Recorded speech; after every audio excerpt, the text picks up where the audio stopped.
오늘 하나님께서 우리에게 주시는 말씀은 누가복음 18장 9절부터 14절의 말씀입니다.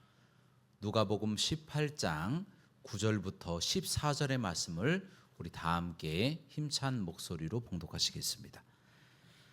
시작. 또 자기를 의롭다고 믿고 다른 사람을 멸시하는 자들에게 이 비유로 말씀하시되, 두 사람이 기도하러 성전에 올라가니 하나는 바리새인이요 하나는 세리라. 바리새인은 서서 따로 기도하여 이르되, 하나님이여, 나는 다른 사람들 곧 토색 불의 간음을 하는 자들과 같지 아니하고 이 세리와도 같지 아니함을 감사하나이다. 나는 일해에 2번씩 금식하고 또 소득의 11조를 드리나이다 하고, 세리는 멀리 서서 감히 눈을 들어 하늘을 쳐다보지도 못하고 다만 가슴을 치며 이르되, 하나님이여 불쌍히 여기소서, 나는 죄인이로소이다 하였느니라. 내가 너희에게 이르노니 이에 저 바리새인이 아니고 이 사람이 의롭다 하심을 받고 그의 집으로 내려갔느니라.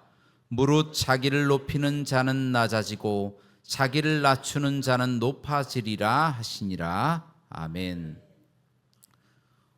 오늘 말씀의 제목은 바리새인과 세리의 비유입니다. 따라하시겠습니다. 바리새인과 세리의 비유.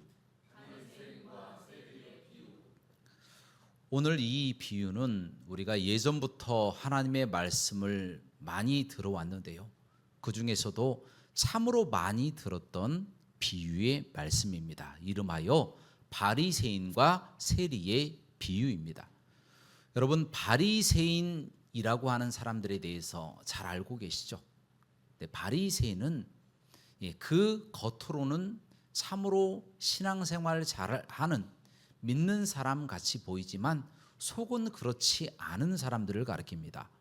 그리고 세리는요, 그때 당시에 로마의 앞잡이가 되어서 동족들의 피를 빠는 정말 악독한 사람들을 가리켜서 세리라고 그렇게 이야기하였습니다. 그런데 어느 날 이 두 종류의 사람들 중 2명이 성전으로 올라가서 하나님 앞에 기도하는 그런 장면이 나와 있어요. 그런데 그 결과는 바로 세리가 의롭다 함을 하나님으로부터 인정받고 내려왔다라는 말씀이 기록되어 있다라는 것입니다. 자, 이 말씀은 우리가 단순히 보면 하나님의 말씀, 하나님이 바리새인의 편이 아니고 바로 세리의 편이 아닌가, 그렇게 우리가 단편적으로 생각할 수가 있지만 그 말씀을 깊이 보면요, 또 다른 영적인 의미가 숨겨져 있다는 것입니다. 기도를 해서 어떻게 하면 응답을 받을까, 어떤 사람이 인정함을 받을까라고 하는 것을 이야기하는 것이 아니라 그 속에 숨겨져 있는 영적인 의미가 있다는 것입니다. 우리가 수박을 겉으로만 맛을 보고 핥아버리고 또 그 속에 있는 열매를 맛보지 못한 상태에서 수박의 맛을 판단을 하면 오류가 생기듯이 하나님의 말씀도요, 이 비유도 우리가 겉으로 쉽게 우리가 판단되어 보여지는 그냥 세리가 하나님께서 인정하시는 그런 쪽인가 보다 이렇게 생각하고 그냥 세리처럼 살아야지 이렇게 생각하면 엉뚱한 결과를 내버리듯이 잘못된 오류에 빠지지 않기 위해서는 우리가 하나님의 말씀, 바로 이 바리새인과 세리의 비유를 조금 더 분석적으로, 조금 더 자세하게, 심도 있게 파악할 필요가 있다는 겁니다. 그래서 오늘은 바로 이 바리새인과 세리의 비유를 많이 들어왔지만 그 속에 감추어진 하나님의 그 거룩한 뜻이 무엇인지에 대해서 우리 함께 이 말씀을 나누는 시간을 갖도록 하겠습니다. 자, 먼저 이 바리새인과 세리의 이 비유 중에서 이 비유는 누가 말씀하신 것이고 누구를 대상으로 하는 것일까요? 자, 이 부분은 오늘 본문 말씀 9절에 나와 있어요. 바로 예수 그리스도께서 하신 말씀입니다. 예수 그리스도께서 누구에게 하신 말씀입니까? 바로 자기를 의롭다라고 믿는 그런 사람. 하지만 그 사람이 다른 사람을 멸시해요. 자기를 의롭다고 믿으면서 다른 사람을 멸시하는 그런 사람을 대상으로 하나님의 말씀을 예수님께서 그렇게 비유를 선포하고 계신다라는 거예요. 자, 그 부분이 9절 말씀에 나와 있습니다. 함께 봉독하겠습니다. 시작. 또 자기를 의롭다고 믿고 다른 사람을 멸시하는 자들에게 이 비유로 말씀하시되. 아멘. 지금 예수님께서는 비유를 누구에게 베풀고 계신다고요? 자기를 의롭다고 생각하고 다른 사람들을 멸시하는. 그래서 누구요? 바로 바리새인들을 대상으로 이 비유를 이야기하고 계신다는 것입니다. 자, 이 구절만 봐도 예수님이 무엇을 말씀하실지 우리가 추측을 좀 해볼 수가 있어요. 무엇입니까? 바로 바리새인들의 교만과 외식, 그 죄라고 하는 사실을 우리가 빨리 파악할 수가 있습니다. 그러면서 예수님은 그들에게 그들이 잘못하고 있고 그들이 교만하고 있고 그들이 외식하고 있다. 그래서 너희는 잘못됐고 세리만 의롭다 인정함을 받고 내려갔다. 그래서 세리가 너희들보다 의로운 사람들이다 라고 하는 결론을 우리가 쉽게 추측해서 알 수가 있다는 겁니다. 그런데 그 이야기를 듣고 굉장히 바리새인들은 격분했을 것입니다. 그도 그럴 것이 그들이 가장 경멸히 여기는 세리를 대상으로 그렇게 비교하면서 그들보다 의롭지 못하다라고 예수님이 말씀하셨기 때문이다라는 거예요. 그런데 실제로 우리가 얼핏 봐도 바리새인들은 그렇게 나쁜 사람들이 아니었습니다. 왜냐하면 그들은 하나님의 말씀에 따라 율법에 따라서 죄인들과 함께 다니지도 않았고 토색하지도 않았고 불의를 행하지도 않았고 간음하지도 않았고 안식일을 준수하며 일주일에 2번씩 금식하고 소득의 11조를 하나님 앞에 성실하게 드렸던 사람들이었다는 겁니다. 지금으로 말하면 정말 하나님 말씀 잘 믿고 신앙생활 잘하는 그런 사람들이었다는 거예요. 그런데 그런 사람들을 향해서 너희들은 세리만 또 못한 의롭다함을 받지 못할 정도로 아주 불법을 행하는 교만한 사람들이고 악한 죄를 저지른 사람들이다 라고 이야기하니 그들이 격동하고 또 그들의 마음속에 분이 일어날 수밖에 없는 그런 상황이었다라는 겁니다. 자, 그렇다면 왜 예수님은 세리보다도 이 바리새인들이 훨씬 더 하나님으로부터 의롭다 인정함을 받지 못할 정도의 죄인이라고 그렇게 선포하시면서 그들에게 회개를 촉구하고 계시는 걸까요? 예수님이 그렇게 하신 이유가 무엇일까요? 그것은 바로 그 바리새인들이 교만했다라는 겁니다. 교만해서 자신들이 어떠한 특별한 존재이기 때문에 자신들이 거룩한 일을 행하기 때문에 하나님으로부터 인정받고 하나님으로부터 선택받은 사람들이다. 이런 왕권 의식이 있었다는 거예요. 왕족들이 그러잖아요. 태어날 때부터 왕족이잖아요.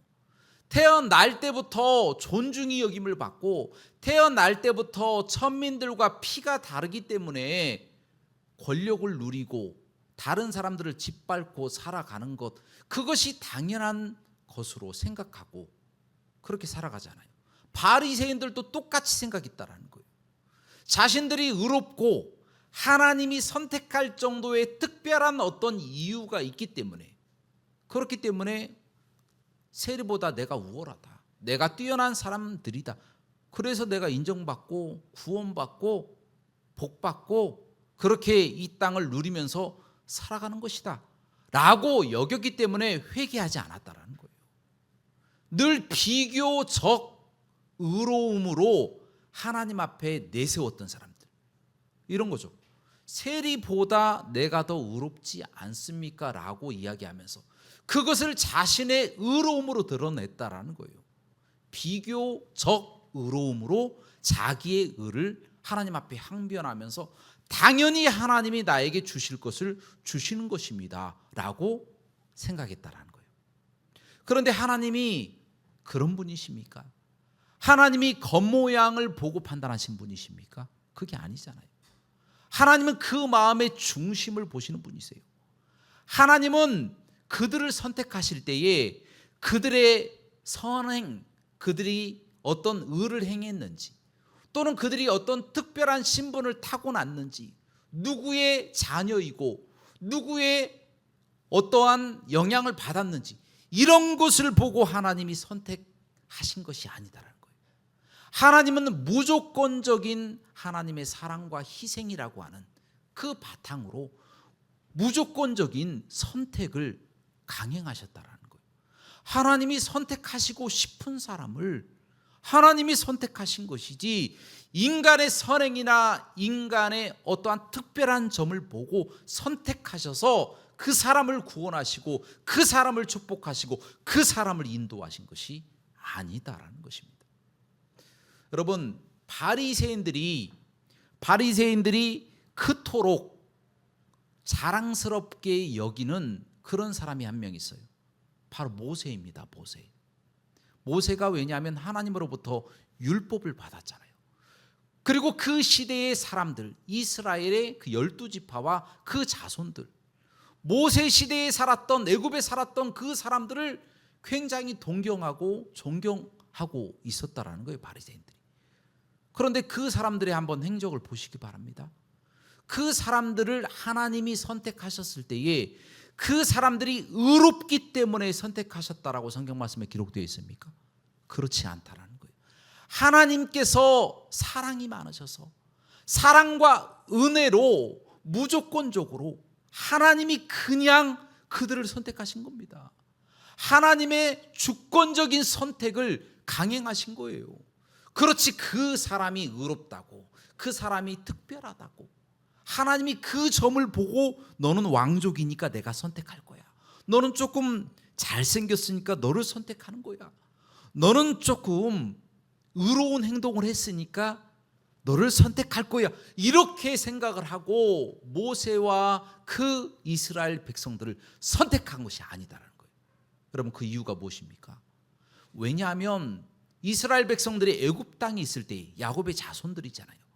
야곱의 자손들 70명이 내려가서 애굽 땅에서 장정만 600만 명으로 불어났잖아요. 그런데 그곳에 있을 때에 그들이 하나님을 섬겼느냐? 그렇지 않았다라는 거예요. 그들 속에 이집트의 신들이 다 들어와 있었어요. 그들 또한 우상을 숭배를 했고 하나님 앞에 기도한다고 기도는 했지만 그 마음속 깊숙이 바로 애굽의 신들이 자리 잡고 있었다는 겁니다. 실제로 10가지 재앙이 쏟아지고 있는 그 순간에도 그들 마음속에는 하나님이 두려워서 하나님의 말씀대로 하는 것이었지, 그들 마음속에는 여전히 이집트의 신들을 모시고 있었던 사람들이 많았다는 겁니다. 여러분, 충격적이지 않습니까?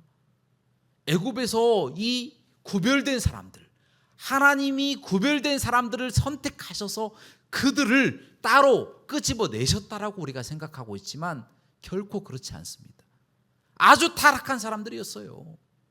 우상 숭배하는 사람들이었고 그곳에서 다른 이집트 사람들과 멸망당해도 할 말 없는 그런 사람들이었다는 거예요. 여러분, 그 증거를 한번 말씀드리겠습니다. 에스겔서 20장 7절부터 8절까지 말씀, 우리 다 함께 봉독하도록 하겠습니다. 시작. 또 그들에게 이르기를 너희는 눈을 끄는 바 가증한 것을 각기 버리고 애굽의 우상들로 말미암아 스스로 더럽히지 말라. 나는 여호와 너희 하나님이니라 하였으나 그들이 내게 반역하여 내 말을 즐겨 듣지 아니하고 그들의 눈을 끄는 바 가증한 것을 각기 버리지 아니하며 애굽의 우상들을 떠나지 아니하므로 내가 말하기를 내가 애굽 땅에서 그들에게 나의 분노를 쏟으며 그들에게 진노를 이루리라 하였노라. 아멘. 여러분, 그렇습니다. 이처럼 애굽 땅에 있었을 때부터 이스라엘 사람들은 하나님을 애굽의 신들 중에 하나로 여겼지 참된 유일한 하나님으로 여기지 아니하였다라는 거예요. 우상 숭배하고 자신의 아들들을 불에 지나게 하고 태워서 몰록에게 바치고 범죄하는 사악한 사람들이었다라는 거예요. 그런 사람들을 우리 하나님이 일방적인 주권으로 선택하셔서 끌어내신 거예요. 그들이 광야 땅에서 비록 멸망당할 사람들, 끝까지 하나님을 부인하고 교만하여서 강팍하여서 하나님을 대적한 사람들은 광야에서 멸망당하고 가나안 땅에 들어갔잖아요. 가나안 땅에 들어가서도 또 범죄하지 않습니까? 가나안의 신들을 섬기고 바알과 아세라를 섬기고 그러다가 바벨론 땅으로 포로로 끌려가서도 또 그곳에서 범죄하는 거예요. 그 사람들을 또 끌어다가 다시 이스라엘 백성으로 삼아 놨더니 바리새인들처럼 또 목을 꼿꼿하게 들고 교만하고 자신들이 어떤 특별한 피를 타고 나서 왕족과 같이 특별한 어떤 점이 있기 때문에 의로운 행동을 했기 때문에 자신들이 선택받은 것으로 착각하고 있었다는 거예요.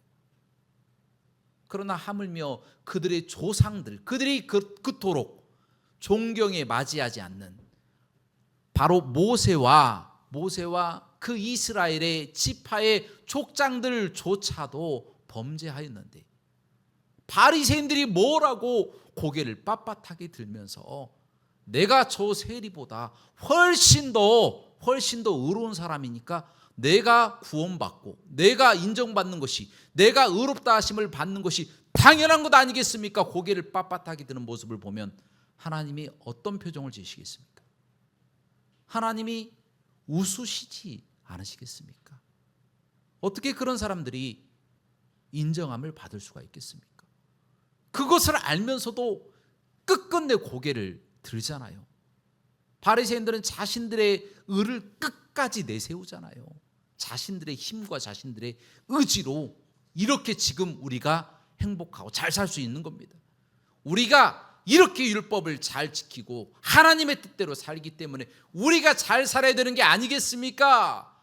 라고 당연한 듯이 하나님 앞에 권리를 주장하는 모습, 이 모습을 하나님은 기뻐하지 아니하신다라는 겁니다.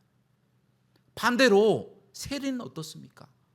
세리는 바리새인들과 비교하지 못할 정도로 큰 죄인들입니다. 그들은 로마의 앞잡이가 되어서 사람들의 재산을 토색했습니다. 뺏어버리는 거예요. 로마에서는 하나만 거두어 드리라고 하면 2개, 3개, 4개를 거둬 들여서 하나만 로마에게 주고 3개를 자기가 착복해버리는, 토색하는 사람들이었다는 거예요. 돈이 많고 할 일이 없고 악하니 무슨 일을 하겠습니까? 세상의 유혹에 빠져서 범죄하는 겁니다. 술이나 먹고 세상에 방탕하며 살아가게 되는 거예요. 세리가 얼마나 타락했겠습니까? 이렇게 타락하고 동족의 피를 빨아먹는 이런 죄를 저지른 사람이 지금 바리새인과 똑같이 성전으로 올라간 거예요. 누가 더 의인입니까? 바리새인이 훨씬 더 의인이죠. 그러나 세리는 그곳에서 감히 하늘을 향하여 얼굴도 들지 못하는 거예요. 그가 하나님을 만나니까 그냥 무릎을 꿇고 눈물만 뚝뚝 흘리면서 그렇게 회개하는 겁니다. 하나님, 제가 누군지 아시잖아요. 제가 죄인이잖아요. 저희는 죄 가운데 태어났잖아요. 하나님의 의가 아니면 내가 살 수가 없잖아요. 나는 죄인입니다. 나는 죄인입니다. 눈물만 뚝뚝 흘리면서 고개를 숙이며 기도하는 겁니다. 자신이 누구인지 자신의 본질을 정확히 아는 사람인 거예요. 그리고 자신의 죄를 회개한 겁니다. 그러니 우리 하나님이 용서하지 않으시겠습니까? 그의 죄를 용서하시고 의롭다 하시고 다시는 가서 죄를 범치 말라, 그 말씀을 듣고 가서 깨끗하고 순전한 삶을 살지 않았겠습니까? 여러분, 그렇습니다. 하나님 앞에 교만하여서 자기를 높이고 회개하지 않는 사람은 그 누구라도 하나님의 심판을 면하지 못합니다. 그러나 자기를 하나님 앞에 낮추고 내가 죄인입니다, 나는 구원받을 자격이 없는 사람입니다. 그러나 하나님의 은혜로 이렇게 구원받게 되었습니다. 그렇게 자기를 낮추고 감사하며 겸손하게 살아가는 사람, 그 누구라도 하나님은 그를 천국으로 인도하시고 축복하시고 그를 높여주실 줄로 믿습니다. 오늘 본문 말씀 14절입니다. 함께 봉독하시겠습니다. 시작. 내가 너희에게 이르노니 이에 저 바리새인이 아니고 이 사람이 의롭다 하심을 받고 그의 집으로 내려갔느니라. 무릇 자기를 높이는 자는 낮아지고 자기를 낮추는 자는 높아지리라 하시니라. 아멘. 하나님 앞에 자기를 높이는 사람은 심판받습니다. 왜 하나님 앞에 자기를 높이면서 교만하게 하나님을 믿지 않고 자기의 주목을 믿고 자기의 마음을 믿고 자기의 의를 믿고 자기의 힘과 권력을 믿고 그렇게 살아갑니까? 하나님이 반드시 심판하십니다. 그러나 하나님을 의지하고 나는 죄인입니다, 나는 아무것도 할 수 없습니다 라고 고백하며 나가는 사람은 필경 하나님이 붙잡아 주시고 축복해 주실 줄로 믿습니다. 여러분, 만약 이 비유를 듣고 바리새인들이 그 자리에서 예수님의 그 모습 앞에 무릎을 꿇고 회개하였다면 어떤 일이 발생했겠습니까? 바리새인들은 하나님의 말씀을 잘 지키는 사람들이 아니겠습니까? 거기에 플러스 구원도 받고 금상첨화인 거예요. 하나님께서 이래도 축복하시고 저래도 축복하시고 가만히 누워있어도 복을 주시고 들어가도 나가도 복과 은혜를 주시고 평안하게 살 수 있도록 인도하신다는 겁니다. 그러나 이들이 그랬습니까? 이들은 그렇지 않았습니다. 오히려 자기들의 그 양심을 찔리게 했던 예수님을 대적하고 예수님을 십자가에 못 박아서 죽여버렸다는 것입니다. 교만을 지적하니 교만한 마음을 버리기 싫은 거예요. 자신들의 의로 그냥 살고 싶은 거예요. 그래서 예수 그리스도가 그 마음을 찔리게 했기 때문에 예수 그리스도를 살려두면 안 된다. 나의 권위에 도전하는 모든 사람들은 내가 없애버릴 것이다. 이렇게 생각하고 예수님을, 바로 말씀 되신 예수님을 십자가에 못 박아서 죽여버리고 말았다는 겁니다. 얼마나 안타깝습니까? 그러나 참 놀랍게도 여러분, 누가복음 18장 다음에 19장이 있잖아요. 오늘 본문 말씀이 18장이잖아요.